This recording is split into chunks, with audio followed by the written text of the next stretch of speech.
उन्हातानाची निघाली समाय चुन्याच्या रानाकडं ग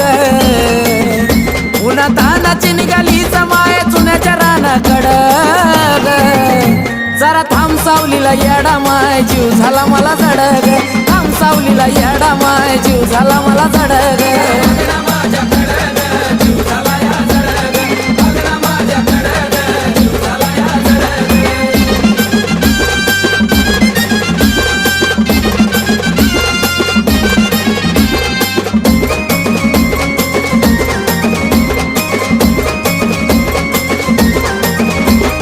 गर्दीच्या घोळक्यात तुला माझं बोला लागलं म्हणलं ग बघिण्यात चालली तडा तडा तुला लागत नाही का